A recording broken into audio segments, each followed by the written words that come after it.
Welcome to downtown Indianapolis for day 2 of Big Ten Media Days at Lucas Oil Stadium. 6 teams going today for day number 2.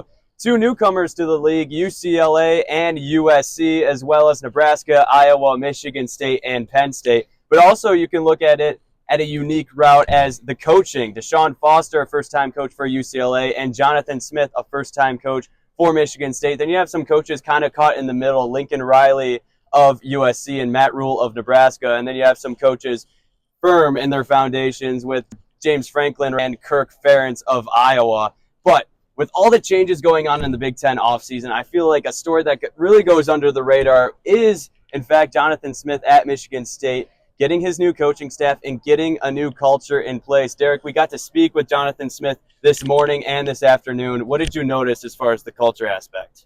I noticed a lot about the culture, but really what I saw is Jonathan Smith has been rising up the culture for Michigan State. In the last couple of years with the last coaching situation, the morale was really low with all the players. When you talk to the players today, all the morale is super high.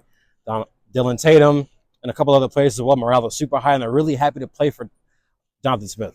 And Oscar, you told me that the phrase that they kept on repeating was just 4 simple words. What were those? Those were low ego, high output. Those were the words that Jonathan Smith used to describe what the foundations were for this team coming into this year. There's been a lot of doubt about this MSU team. In a recent Big Ten preseason poll, they're ranked number 16 out of 18 teams. And obviously they've heard a lot of that talk, but they're not listening to the outside noise. They're worried about what's going on inside that locker room, and they have a lot of faith with what they got, and they really think they have something special going on down in East Lansing. Yeah, and we got to talk to the players as well. Derek, you got a chance to talk with Dylan Tatum. He mentioned what Oscar just said about the media ranking them 16th in the preseason poll. He didn't seem bothered by it, but he used it as motivation.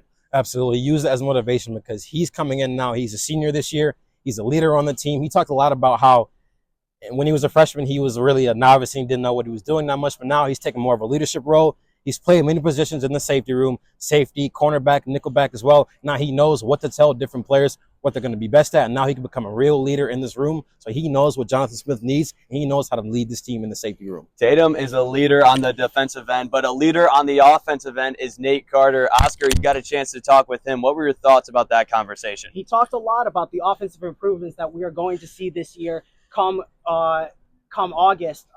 Aiden Childs is obviously the brand new quarterback that we have coming from Oregon State. They look to him to be a really explosive guy, but they also look to these wide receivers to be really explosive as well. Montoy Foster, Cadillac Brown, freshman Nick Marsh, all of these guys are looking to make explosive plays and make that offense get up some more points than what they did last year. Someone a part of that offense is newcomer Jack Vealing. He's a transfer from Oregon State. He followed Jonathan Smith and all his other coaches that came to Michigan State, and he mentioned to me today that that was a big reason why he wanted to come to Michigan State. He couldn't be a part of a team that didn't have those coaches. That just shows you how good this new coaching staff is for Michigan State, and really, as we talked about it all this session, how good the new culture is for the Spartans. And look, we could talk about this all day long, but don't worry, this isn't our shortage of content for Big Ten Media Days. Me and Derek Mitchell will be writing articles found on the Impact 88.9 WDBM website. And tomorrow we will be driving back to East Lansing, going to our studio and recording our first ever Spartan Red Zone